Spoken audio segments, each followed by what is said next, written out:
Grandma, there's something wrong with this whipped cream. It's terrible. I was just a little girl, standing in my grandmother's kitchen, and I had gone into her freezer once again to get me a bowl of chocolate ice cream, my favorite. And when I scooped it out and I put it in the bowl, I went to put the container back into the freezer, and there it was, a beautiful tub of Cool Whip. Everybody knows that Cool Whip on top of chocolate ice cream is the best. So I went back and I grabbed the Cool Whip, and I got my little scooper out, and I scooped me one big scoop right on top of my chocolate ice cream. Put it back in the freezer, sat down at the table, grabbed my spoon, and I was careful to make sure that I got a little bit of whipped cream and a little bit of ice cream, all on one bite. Picked it up, put it in my mouth, let my lips go around it, and I instantly pulled it out of my mouth. And that's when I yelled, "Mima, something's wrong with this whipped cream. It's terrible." And she giggled, "Honey, that's not whipped cream, that's grease."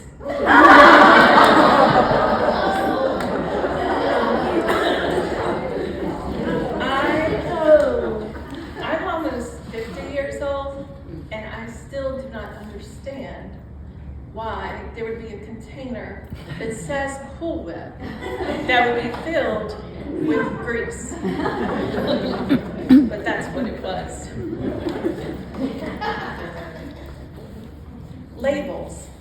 That label that was on the outside of that Cool Whip container said that there was Cool Whip inside, but there wasn't Cool Whip inside. It was grease.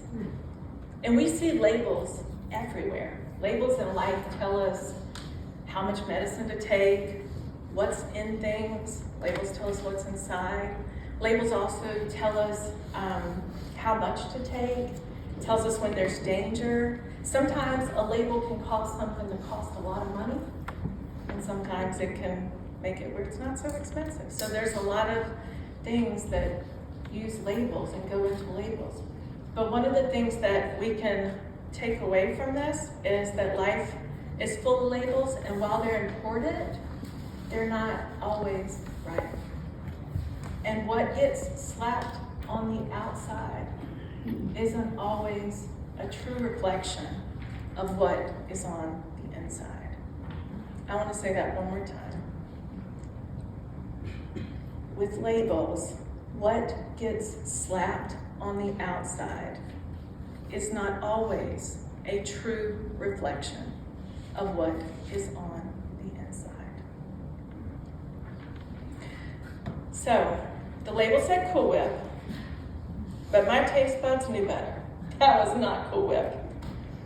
And that same little girl that was sitting at that kitchen table trying to enjoy her big creamy bowl of chocolate ice cream with whipped cream, she was already covered in labels, plenty of labels. Because I didn't understand that the sexual abuse that was happening to me as a little girl was wrong. I thought something must be wrong with me. Something must be making this happen to me. Maybe God made me this way. Like I don't know why this is happening to me. And so those labels quickly came a part of me. Labels like dirty, bad, used. What about you? Do you have labels from when someone sinned against you? Maybe you thought you were too much or not enough. Maybe you felt invisible. As I grew up and got older, one of the ways I dealt with the pain was to do bad things. That's how I coped. But in doing that, the labels kept coming. They were all over me. Now I felt worthless. I felt used, disgusting, trash. And they just continued. I kept making more mistakes. I kept making more bad decisions. With every bad decision, with every mistake, label after label. What about you? Are there some things that you've done or labels that you have from mistakes you've made or sins that you've committed? Maybe something like failure, or maybe you think cheater or liar. By the time I graduated from college, I was like, this is enough. I'm just gonna clean myself up. I need to clean up. And so I decided that's what I was gonna do. And so I stopped drinking, I stopped going to clubs. And one night, I had a friend come up, and she's like, come on, let's just go out one more time. I don't really want to, come on. I drove all the way up here, just one more time. Okay, so I went out, and I did all the bad stuff again. And that time it was even worse, because now I added to my labels hopeless, pathetic, and desperate. And you know what? That very last label, desperate, it was really intense, because I laid on those hardwood floors. It was cold, and I was so desperate that I cried out to God. I was like, please help me. I don't want to be this way. I don't want to do this anymore. Please help me. And you know what? He heard my cry, and he rescued me. My life, it started to clean up, and it was turning around. I felt better. I started going to church, and there was a lady there that took an interest in me, and she pursued me quite often. And I was trying to hide. I was not trying to be found. I was not trying to connect with people. I was trying to hide. But one day, she found me in the parking lot, and she invited me to her home for Bible study. And I went. One of the first studies we did together was called The Mind of Christ. It did not take me long to realize that I did not have the mind of Christ. I had a lot of voices in my head telling me that I was bad, and that did not equal what I was learning about the mind of Christ. And Betty, she sat with me, poured into me, fed me spaghetti, and over helped me to see what it means to have the mind of Christ. I would say, I didn't tell her everything, I just told her some things. But I would say, Betty, but I feel so guilty. And she was like, Michelle, you have to know her. Michelle, you are forgiven. He has forgiven your sins as far as the east is from the west. Forgiven? That was a new label. That was a new label for me. That was a good label. So at that time, I dealt with my sins, but I had never dealt with the sins that were committed against me when I was a child.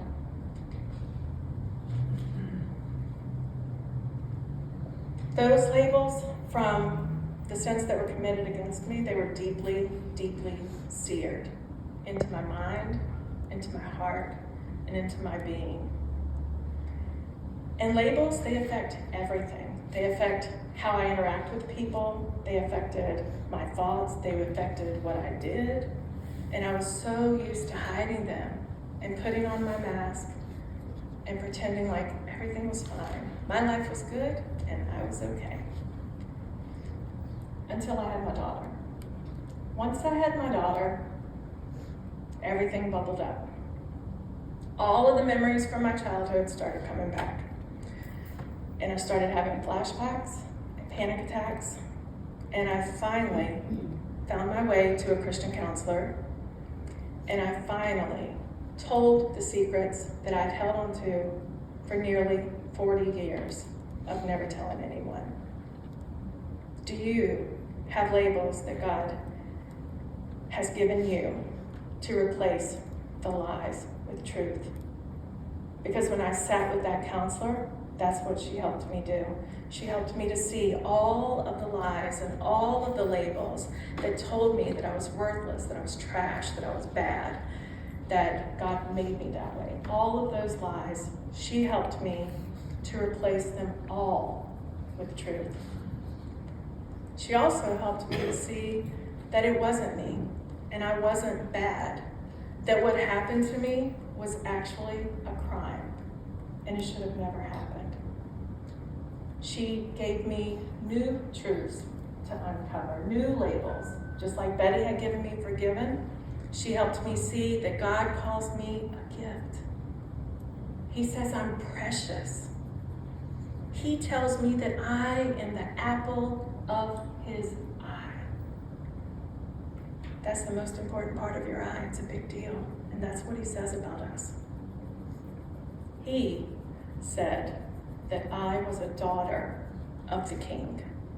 And that's a really important part of my story because I needed a good father. And he was one to me. And he even gave me the name of my ministry, which is Journey Pink. And Pink stands for Princess in Need of a King, P-I-N-K.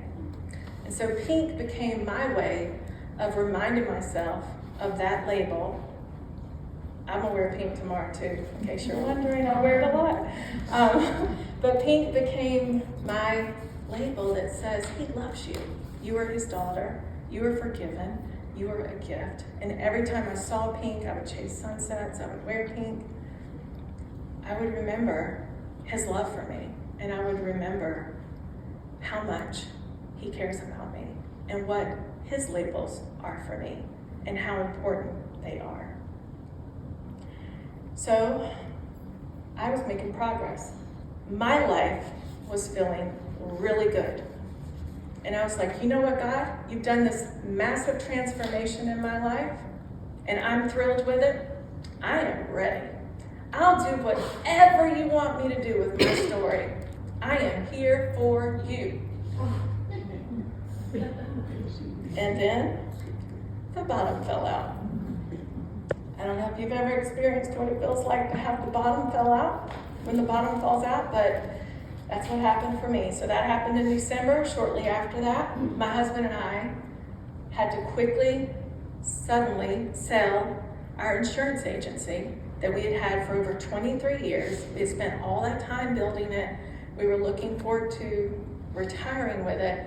And in January, we found out, after I said that to God in December, January, we found out, oh, you're gonna need to sell that quickly, like by May 1st. Well, that was in the beginning of the pandemic. So now, he and I both are unemployed, looking for new jobs at the beginning of the pandemic. That was rough. I ended up going back to school and working part-time. God has worked it out. And then other stuff happened too. So the other thing that happened was last year, I felt like I needed to resign from leading women's ministry at my church. I just had this angst in my spirit about it, but I was like, this is a good thing, so I'm gonna keep doing it because it's good. I should keep doing it. And so I did. And eventually, I felt led to resign, and so I did resign. And now, today, I know without a shadow of a doubt that it was the right thing for me to do, and it was the right time for me to do it, but that still didn't take away the pain and the loss. And knowing that, like, I had poured into that ministry weekly for 10 years, and now it's gone. And that hurt. It was hard. On top of that, my health declined. I was in chronic pain a lot. I got a new diagnosis, more medications, lots of procedures, painful procedures, not fun. And my daughter, who I mentioned helped start this journey for me, she had already experienced significant trauma and ended up tearing her ACL and had to have 4 knee surgeries within that 2-year span. Her dream of playing soccer shattered. And I had to watch her suffer and be in pain. She was struggling. And that was really hard for my mama heart. And I'm like, God, what gives? I feel like you were taking everything away from me. Y'all, this lesson's recent. In fact, this part of it happened just a few weeks ago. I was dropping off my son's car at Highway 55 in Durham, and I didn't want to ask for a ride or ask for help, and I've never tried Uber, and I wasn't going to start that day. I didn't want to try Uber. So I said, no problem, I'll walk. If you've ever had to walk from Highway 55 to Fable Road on Highway 54 in Durham, there are no sidewalks. It's crazy. I was terrified. But it jump-started my prayer with God as soon as I crossed that first intersection. I'm like, Lord, get me home. But since I had all that time, I continued to talk to him. And I continued to pour out my heart and pour out my hurts. God, this hurts so bad. Especially this church hurt, like it hurts. It reminds me of my childhood. It reminds me of the pain from that. And all I could hear him say, he let me whine. I'm just whining. I'm doing most of the talking. But I did sense this. You are a daughter of the King. That is your message. You will live it. I know, but it's hard, and this isn't fair, and why am I having to suffer, and I wanted to do these things, and you are a daughter of the King. That is your message. You will live it. I got in the car. My husband ended up seeing me on Life 360 and knew I was on the side of the road. So he came to get me. What are you doing? And I'm like, I'm sorry for the way I've been acting, but I am a daughter of the King. And that has nothing to do with how you respond or what you. He's like, there, I said it. So he didn't know what to make of me, but that's normal. So I have this conversation with God. He tells me, you are the daughter of the King. That is your message. You will live it. Okay, but it still wasn't clicking. I didn't get it. But the next morning, the breakthrough happened. Shower time. Speak, Lord. I don't know about you, but for me, the shower is like my quiet sanctuary with God, the hum of the water. It's where I can hear him speak. He doesn't always talk to me in the shower, but that morning he did. And as soon as I got to work, I wrote it down. And I don't want to mess it up, so this is what he said. This is what I wrote down when I got to work. And I pray that this speaks to your heart. I pray that this speaks to someone in here and that it resonates with you, because it literally took my breath. You have been wearing labels all of your life. While you've done the work to rip many of them off, there's something that we need to solidify right here and right now. You are a daughter of the King, period. That is what you are. You have assignments as my daughter. You identified and labeled yourself as an insurance agent, but your assignment was to be a business owner, which you are, and you will still be. You identified and labeled yourself as a women's ministry leader at church, but your assignment was to lead women, which you are, and you will still do. You identify and label yourself as a wife and a mom, which you are, but that is your assignment.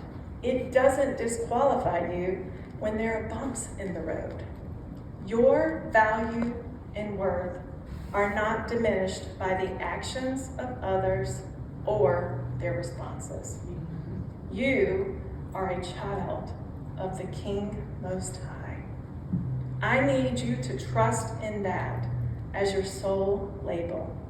That is your identity, and it is good. Everything else is just an assignment to steward well. When your child is struggling, that doesn't change your label. You don't get to go into the pit, or like me, just go to bed early, put the covers over your head and cry. You don't get to go into the pit and think that you failed as a mom. You lift your chin up and you continue the assignment. Keep being the best that you can be. A daughter of the king is not perfect, but her king is. And you have to trust that I see it all, and I always know what is best for you and everyone around you. All actions are driven by thoughts. Look at how you think about yourself. Look at how you tear yourself down. The main thought in your mind should be, I am a daughter of the king. Imagine if you lived life with that being the thought that you carry with you every day, that you go to bed thinking that you wake up thinking that you go through your day making your decisions thinking that. Imagine what actions would flow from that truth. So that's what he gave me. And it really helped me to see what it means and how to put all that was happening in my life in perspective. Because it felt like the bottom was falling out. And every time that happened, I would, like I said, get in bed, put the covers over my head, and that's not what a daughter of the king does. He needed me to be there for my daughter. Who better to be there for her than someone who's experienced trauma and can help her? So I needed to be there for her. And he'll equip you, and he'll put you in situations that allow you to shine just what he's created you to do. But if we let the old labels start talking to us, and we let you're a bad mom, you shouldn't have done that, etc., this wouldn't have happened to you, then that takes our focus off of who we are in Christ, and it puts our focus on our circumstances. So let's look in the Bible and see how this plays out. I have a journal in your book, or in the little folder, there's a journal for you to process some of this and work through some of these questions. And so it lists the references and everything, but I just want you to know that it's in there, the references. If you don't want to take notes, I'm just going to kind of breeze through this really quick. So, the first story we're going to talk about is the woman with the bleeding issue, and her story is in Mark chapter 5. She suffered for 12 long years in isolation. She spent all of her money going to all of the doctors, hoping that someone could help her, that someone could heal her. But that didn't happen. And everyone, I'm sure, had plenty of labels for her. Unwanted, hopeless, outcast, broke. She had spent all of her money. But there must have been a little tiny spark of hope in her, because she thought, if I just touch his garment, then I will be healed. And so as Jesus passed by, she made her way, and she touched his garment, and he healed her. Instantly, she was set free. The labels fell off. And do you know what Jesus said to her? It's one of my favorite verses. Daughter, your faith has healed you. Go in peace and be freed from your suffering. Do you need the healing touch of the Father? Do you need to just touch the hem of his garment? In that same chapter, we meet another character. It's a little girl, and she's suffering to the point that everyone is saying she's dead. Her dad, Jairus, went to Jesus and was like, please heal my daughter. Please help her. And the labels were already flying for her too. They were flying onto her. Dead, hopeless. They even said that she was a burden. Why bother the teacher with this? But Jesus, he went into that room and he looked at her And he said, Talitha cum, little girl, I say to you, get up. Have you ever felt like a burden to God? Have you ever felt like, why bother? Jesus said, don't be afraid, just believe. And he said to that little girl, get up. And she was healed. When others had those labels for her, he called her little girl. He called her daughter. Healed. Are there parts of your childhood that need healing?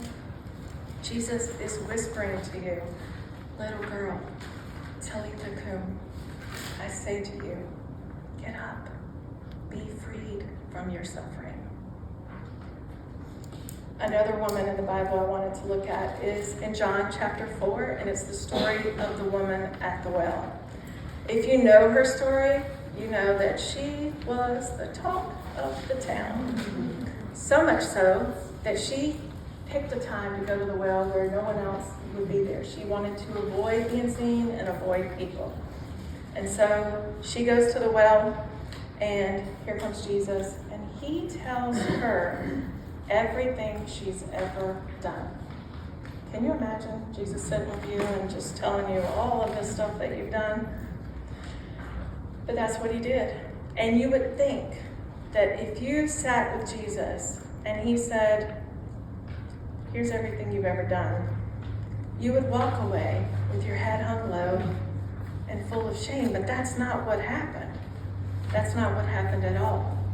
She left with her head high, praising and telling the testimony of what Jesus had done for her. She went to the well that day as the talk of the town, but she left talking to the whole town about Jesus. She left with new labels. She left as his daughter.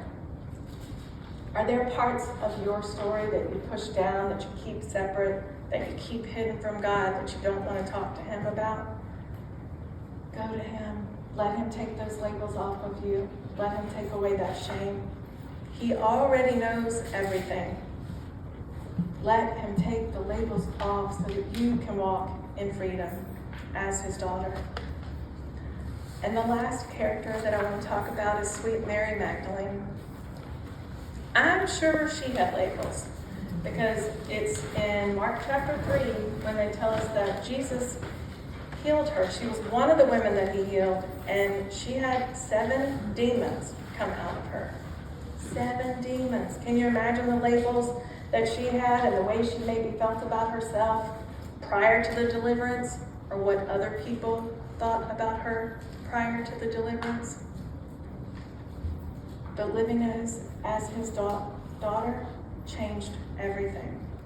In fact, she was with him all the time. She was there when he died, and she was the first person he revealed himself to after the resurrection, and he called her by name, Mary. Jesus changed it all for these women. And I know there are plenty of examples in the Bible of women who were wearing labels. They had a past. They had things happen to them. They did things that were wrong. And they were living with all of this hurt. But Jesus made all the difference. He changed everything. And he can do the same thing for you. Whether the labels that you are wearing are bad from something that's happened to you, or maybe it's a good label, maybe it's a title, I am the executive blah, blah, blah. Maybe it's something that's great. That still doesn't define you. That's not your identity. Your identity is in your Creator and who he made you to be. You are his child. That is your one true label, daughter of the King. And your Father, he's a good Father. Don't let being his daughter be just another label that you throw into the mix.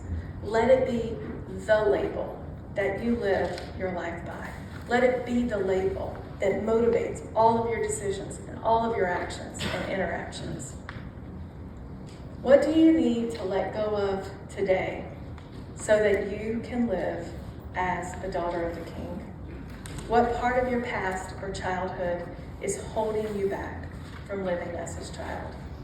What title will you now see as an assignment so that it cannot define you?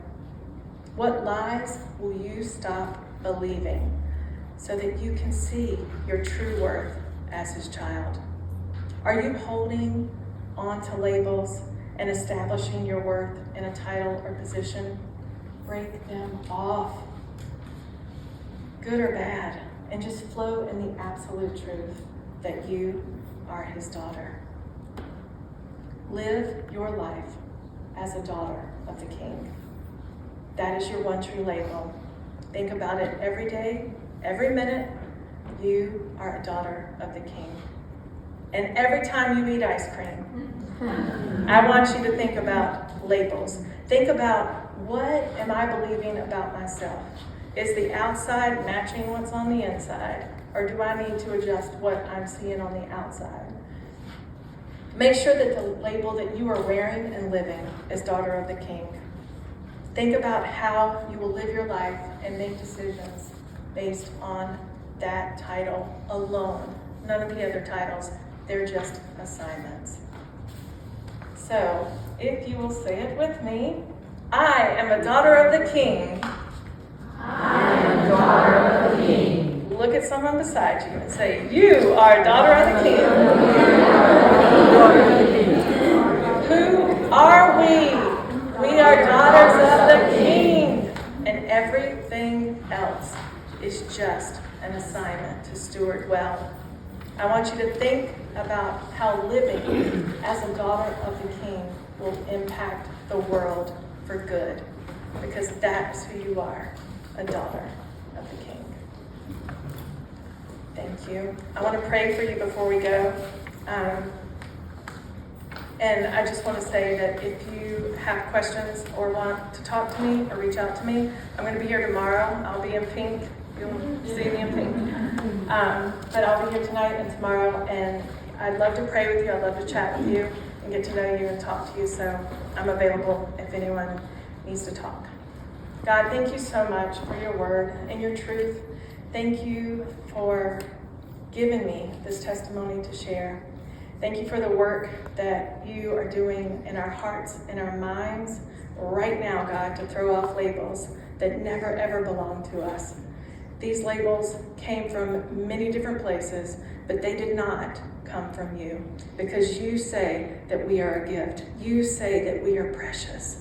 You say that we are your daughter. And God, everything that you create is good. And there is no condemnation in Christ. We are forgiven. So God, I pray that we take these labels and that we process what it truly means to live as your daughter. I pray that you transform us from the inside out so that we walk in our calling, that we make our decisions based on who you say we are, that we live, even if the bottom's falling out, even if life is falling apart, we know who you are in our life, and we know that you have us, and that you have us here for a reason. You have us in this circumstance for a reason, and that you will take it and use it for good. Thank you for each woman here tonight. I pray that you give them a sweet time of fellowship this weekend, that their hearts are drawn to you, and that you just pour your love into their hearts, mind, and spirit. God, thank you for being a good, good Father. It's in your name we pray. Amen.